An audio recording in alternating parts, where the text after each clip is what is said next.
একটি দোয়ার জন্য আমল করেছি, ৩টি অসম্ভব দোয়া কবুল হয়েছে আলহামদুলিল্লাহ। কিছুদিন পরেই গর্ভের উপসর্গ আমার স্ত্রীর মধ্যে প্রকাশ পেতে থাকলো। ডাক্তারের কাছে যাওয়ার পর তিনিও বিস্মিত হয়ে বললেন, আপনাদের জন্য তো সুখবর আসছে। এটা ছিল ইস্তেগফারের বরকত। আসসালামু আলাইকুম। আজকের ভিডিওতে ৩টি দোয়া কবুলের গল্প আপনাদের সাথে আলোচনা করব। আমি এই দোয়া কবুলের গল্পগুলো আপনাদের সাথে শেয়ার করি যাতে আপনারা হতাশ না হন, নিরাশ না হন, আল্লাহ তাআলার উপরে তাওয়াক্কুল কখনোই না হারান। কারণ শয়তানের প্রয়োজনে হচ্ছে আপনাকে নিরাশ করা, আপনাকে হতাশ বানানো, আপনার মধ্যে এই চিন্তাভাবনা ঢুকিয়ে দেওয়া যে দেখো তুমি এত ডাকছো তবু তোমার রব্বুল আলামিন কই সাড়া তো দিচ্ছে না। এই জন্যই আমি আপনাদেরকে অনুপ্রাণিত করার জন্যই এই দোয়া কবুলের আমলগুলো, গল্পগুলো শেয়ার করি যাতে আপনারা অনুপ্রাণিত হন, যাতে আপনারা বুঝতে পারেন এই যে এভাবে একজনের দোয়া কবুল হয়ে যায়, নিশ্চয়ই আমার দোয়া কবুল হবে। বিশ্বাস করেন, আল্লাহ সুবহানাহু ওয়া তাআলা এমন একজন যার কাছে অসম্ভব বলতে কিছুই নেই। সবসময় আল্লাহ তাআলাকে বলবেন, আল্লাহ তাআলা আমি জানি এটা অসম্ভব কিন্তু আপনার কাছে তো সম্ভব। আপনার কাছে তো কোনো কিছুই অসম্ভব নয়। আমি আপনাদেরকে এর আগেও বলেছি, এই দোয়া কবুলের গল্পগুলো সংগৃহীত। যেগুলো সংগৃহীত না থাকে আমার নিজের থেকে সেগুলো আমি আপনাদেরকে আগেই মেনশন করে দিই।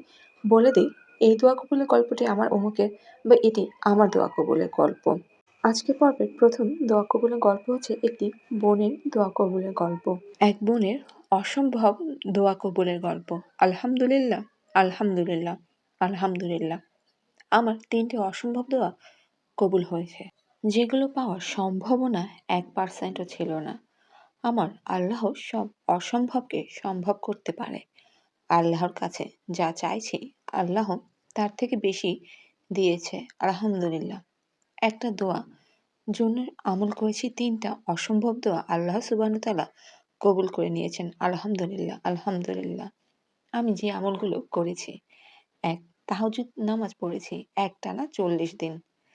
এইভাবে ২ বার পড়েছি। আমি গর্ভবতী ছিলাম এই জন্য একটানা ৪০ দিন পড়তে পেরেছি। ২. লা ইলাহা ইল্লাল্লাহ জিকির প্রতিদিন ১০০০ বার পড়তাম। ছোট দুরূদ শরীফ প্রতিদিন ১০০০ বার পড়তাম। ৪. আলহামদুলিল্লাহ ১০০০ বার পড়তাম প্রতিদিন। দোয়া ইউনুস ১০০০ বার পড়তাম প্রতিদিন। ৬. ১১ দিনের আমলটা করেছিলাম ৩ বার। মানে ১১ দিন পূর্ণ করে আবার নতুন করে শুরু করতাম। এইভাবে ৩ বার করেছি। ৭. আস্তাগফিরুল্লাহ পড়তাম প্রতিদিন ৫০০০ বার। এইভাবেই একটানা ৩ মাসের মতো হবে আমি আমল করছি। এই ৩ মাসের ভেতরে একটা একটা করে ৩টা দোয়া কবুল হয়েছে আলহামদুলিল্লাহ। আপনারাও এই আমলগুলো করেন, ইনশাল্লাহ আপনার দোয়াও কবুল হবে। আল্লাহ তার বান্দাদের ফিরিয়ে দিতে জানেন না। আলহামদুলিল্লাহ বোন, আলহামদুলিল্লাহ। আল্লাহ সুবহানাহু ওয়া তাআলা পারেন সকল অসম্ভবকে সম্ভব করতে। আল্লাহ তাআলা তার ৩টি দোয়া কবুল করেছেন ৩ মাসে। এটি কিন্তু আসলে সবার জন্য যে ৩ মাসে দোয়া কবুল হবে এমন না। কারো ১ বছর, কারো ২ বছর, কারো বছরের পর বছর, কারো বা একটি মাত্র সেজদায় তার দোয়া কবুল হয়ে যায়। এখানে আমার এই বোনের দোয়া কবুল করার জন্য তিনি যে আমলগুলো করেছেন প্রতিদিন, দোয়া কবুল হওয়ার জন্য প্রতিদিন তিনি একটি রুটিন মেনটেন করেছেন। আলহামদুলিল্লাহ, সুবহানাল্লাহ বোন। এটি খুবই কার্যকারী এবং আমার ওনার দোয়া কবুলের যে রুটিনটি বা এই যে আমলের লিস্টটা এখানে উনি কিন্তু খুবই মারাত্মক এবং পাওয়ারফুল দোয়া কবুলের হাতিয়ারগুলো ইউজ করেছেন, মানে আমলগুলো করেছেন। যেমন তাহাজ্জুদ দোয়া কবুল হওয়ার অন্যতম বড় হাতিয়ার, দোয়া ইউনুস, তারপর হচ্ছে ইস্তেগফার, দুরূদ শরীফ, আলহামদুলিল্লাহ, সুবহানাল্লাহ, আলহামদুলিল্লাহ। আল্লাহ তাআলা আমাদের উপর এত যে নিয়ামত, রহমত, বরকত দিয়েছেন, আমরা কয়জন আলহামদুলিল্লাহ বলে আল্লাহ তাআলার কাছে তার শুকরিয়া আদায় করি বলেন? আপনারা এই দোয়া কবুলের যে আমলের লিস্টটা ৪টা আমি আপনাদের সাথে শেয়ার করছি এই কারণে যে আমি আপনাদেরকে অবশ্যই বলব এইভাবে আপনারা প্রতিদিন আমল করার জন্য একটি লিস্ট তৈরি করুন, একটি রুটিন তৈরি করুন। ইনশাআল্লাহ দেখবেন আমরা যেমন পরীক্ষার সময় এই সাবজেক্ট এই ঘন্টা পড়ব, সকাল থেকে সন্ধ্যা পর্যন্ত ইংলিশ পড়ব বা সকালে ২ ঘন্টা ইংলিশ পড়ব, বিকেলে ১ ঘন্টা অঙ্ক করব, সন্ধ্যার সময় এটা পড়ব, ওটা পড়বে। এভাবে যেভাবে আমরা লিস্ট করতাম আপনারাই সেভাবেই লিস্ট করবেন। ইনশাআল্লাহ আল্লাহ সুবহানাহু ওয়া তাআলা আপনার আমার দোয়া কবুল অবশ্যই করবেন যদি তা হালাল হয়ে থাকে। আজকের পর্বে দ্বিতীয় দোয়া কবুলের গল্প। এই গল্পটি আমি বিগত কত 2 থেকে 3 বছর আগে, 2 থেকে 3 না, বাট 1.5-2 বছর আগে ইন্টারনেটে অনেকবার পড়েছি। এই গল্পটি মন ছুঁয়ে যাওয়ার মতো অসাধারণ দোয়া কবুলের গল্প। এই গল্পটি শুনলে আপনার মন থেকেও হতাশা, বিরক্তি, নিরাশা সব চলে যাবে। এই গল্পটি হচ্ছে তাহাজ্জুদ ও ইস্তেগফারের মাধ্যমে দোয়া কবুল হওয়ার গল্প। এক লোক মসজিদে প্রবেশ করল মন খারাপ নিয়ে। এক পাশে গিয়ে বসে রইল। একজন বৃদ্ধ হুজুরও আরেক পাশে ছিলেন। বৃদ্ধ হুজুর কৌতূহলবশত তাকে প্রশ্ন করলেন, বাছা, এখন তো নামাজের সময় হয়নি, তুমি কেন মসজিদে এলে? সে বলল, হুজুর, আমি বিয়ে করেছি, বেশ কিছুদিন হয়ে গেল, এখনো আল্লাহ সুবহানাহু ওয়া তাআলার পক্ষ থেকে আমাদের ঘরে কোনো নতুন মেহমান আসেনি। আমরা স্বামী স্ত্রী দুজনই বেশ পেরেশান। সংসারে সন্তান না থাকাতে আমার স্ত্রীকে নানান জনে নানান কথা বলে। আল্লাহ তাআলা আমাদেরকে সন্তান না দেওয়ার ফয়সালা করলে আমি সেটা রাজি। আমি আমার স্ত্রীকেও বারবার সান্ত্বনা দিয়ে আসছি। আর সন্তান না হওয়াতে স্ত্রী দোষ নয়, আমরা দুজনেই বিষয়টার সাথে সম্পৃক্ত। মানুষের কটাক্ষ আর বিদ্রূপের কারণে অবস্থা এমন হয়েছে যে আমার স্ত্রী মানসিকভাবে অসুস্থ হয়ে পড়েছে। এভাবে চলতে থাকলে সে কিছুদিন পর পুরোপুরি পাগল হয়ে যাবে। রুবাবা মানে আমার স্ত্রী। সে এত ভালো একটা মেয়ে, তাকে ছাড়া আমার জীবনটাও পানসে হয়ে যাবে। জীবনের কোনো স্বাদ আমি পাবো না। আমি কোনো ডাক্তার, বেদ, কবিরাজ বাদ রাখিনি, কিছুতেই কিছু হলো না। বৃদ্ধ হুজুর বললেন, তুমি স্থির হয়ে বসো, আমি তোমাকে একটা ওষুধ দেব।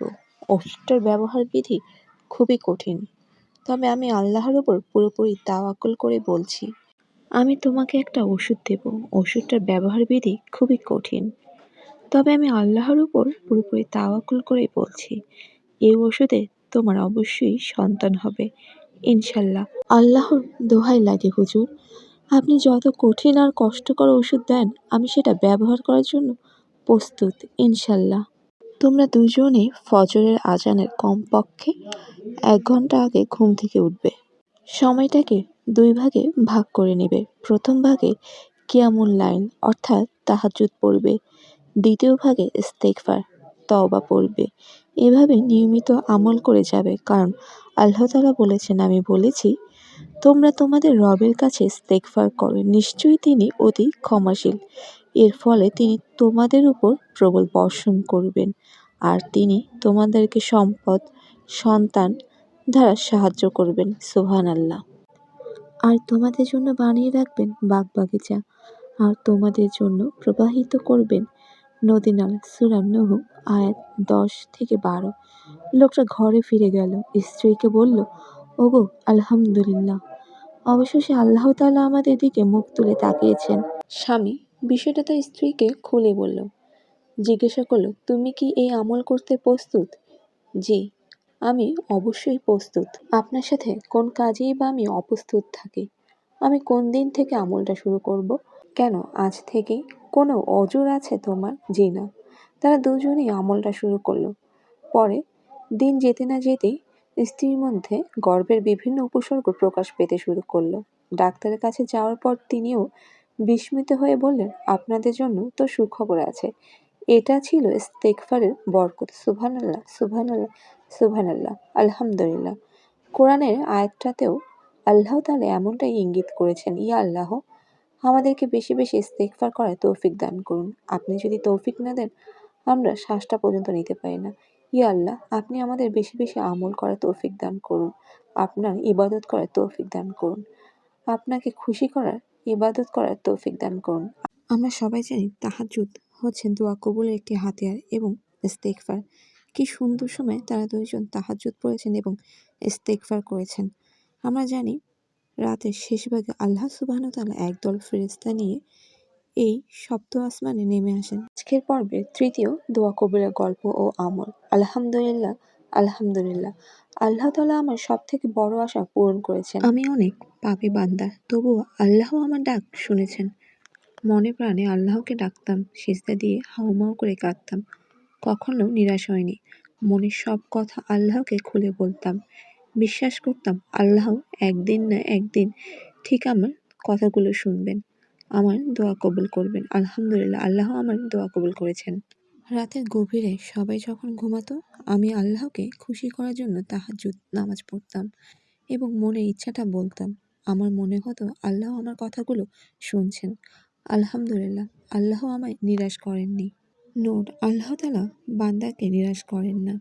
ভরসা রাখুন। দোয়া কবুলের শর্তগুলোর মধ্যে হলো হালাল খাবার হতে হবে, পিতামাতার অবাধ্য হওয়া যাবে না, ধৈর্য ধারণ করা, হতাশ হবেন না। ভরসা রাখুন। দোয়া কবুলের একটি হাতিয়ার হলো তাহাজ্জুদ নামাজ। তাহাজ্জুদ নফল নামাজের সিজদায় আপনার মনের কথাগুলো, চাওয়া পাওয়াগুলো বলবেন। আল্লাহ তাআলা সেটা কবুল করবেন ইনশাআল্লাহ। আজান ও ইকামতের মধ্যবর্তী সময় দোয়া কবুল হয়। এই সময় নিজের মতো করে দোয়া করবেন। আর সবসময় পড়বেন লা হাওলা ওয়ালা কুওয়াতা ইল্লা বিল্লাহ, ইস্তিগফার, দুরূদ শরীফ পড়তে থাকবেন। ইনশাআল্লাহ আল্লাহ আপনাকে নিরাশ করবেন না। আমিন সুম্মা আমিন।